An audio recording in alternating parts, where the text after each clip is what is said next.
Now, how do you get these bones? How does this all start? Getting to that. Okay. And the way I discovered the bones is after I bought the property.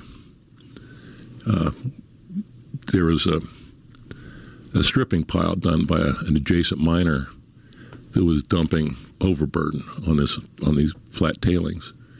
And I had a tour guide, and big guy. I said, Josh, run over there and find me a mammoth tusk. I'd never found a mammoth tusk, but I'd heard they were finding them over there. And the ground they were dumping on was on my ground. So he went and he says, what do they look like? I said, well, they look like tree trunks, only they got a curve to them. So he went, he was gone half an hour, he comes back with a 7-foot tusk over his shoulder. I went, holy shit. I said, go get me another one. He went, came back an hour later with another one about 3 feet long, a broken one. So I walked over there to look at this area where the mining was going to take place. And they ended up mining it. They had a right to mine it. The company took out about 3,000 ounces out of this one little area. And I was like, God damn, this stuff stinks.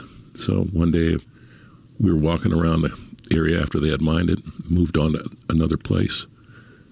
And we followed the smell. We walked around the side of this hill, and we got up in this little draw, and we were picking, my kids were with me too, we were picking bones off the ground, little shards, little leg bones and stuff. So we filled up a garbage bag with those.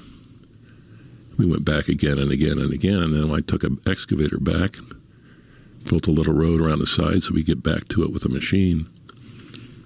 Took a couple dirt digs out of the muck, found a mammoth tusk. I said, oh boy, let's get something going.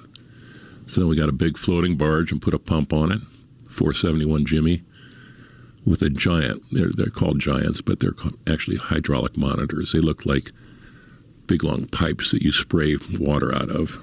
And our pump was a 8-inch intake, 6-inch outtake, and we nozzled it down to 2 inches, 2.5 inches. We could fire the water way out there and wash the overburden away. And the overburden there is about 60 feet high. It's permafrost, silt. And underneath that, you have your gravel layer. And underneath the gravel, you have the gold and the bedrock. And the gravel layer and the muck interface is where most of the bones are. So we started finding lots of bones. I mean, a lot of bones. And in the first 3 years, we found thousands and thousands of tusks and bison heads and bones. And by the way, all those skulls you got out there in your building here, yeah, you ain't got a step bison skull. I'm gonna fix that shit. Okay.